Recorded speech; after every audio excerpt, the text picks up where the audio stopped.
almost all stocks did, and that this is a so-called Trump trade. Now, I just want to really put this in context. Now, these numbers are pretty straightforward. It looks like industrials are beating the S&P. And that's the case if you bought on Friday of before election week, and then you went to present. But what if you bought on the Friday after election? So we had election on Tuesday, and you simply were 1 week later. It's all of a sudden different. This is the loser.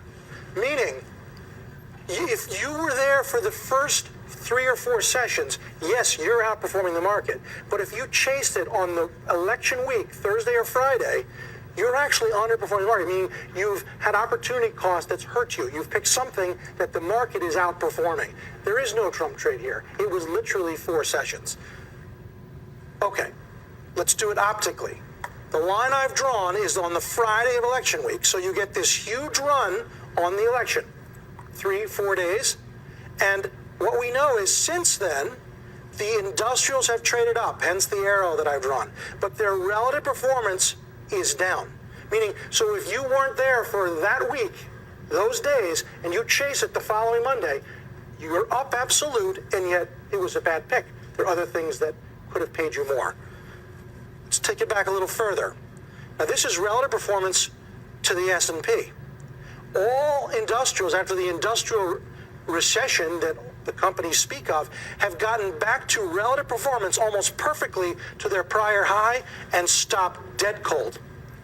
Up absolute, you're not winning if you've picked it. Relative performance is what everything is about. All right, put it in another sense. This is over the last 5 years. I mean, a beautiful up channel. How have you done compared to the market? You've got nothing. A bad pick. And all of a sudden, they're acting very heavy here and now. So let's look at a few charts. And now, you could draw it like this. Some people like these things, head and shoulders. But that means it's already played out. It's already up here. Another way you could do it is this. A trend line. You could do this. A straight line. You could put them together. And I think that's exactly where we're going to come back to. A nice check back here. I think you want to fade the XLI. You want to be underweight industrials at this point. Okay, what's your trade for pullback, Mike? You know, I mean, I think you should look at the April 65-62 put spread. You can spend about 70 cents for that. Let's take a look at some of the stocks that are in XLI. Caterpillar obviously had a huge run going in. Not that far off its all-time peak valuations. That obviously is an area where you could see some pullback. We've got a lot of defense contractors on the first page of basically the constituents of this ETF.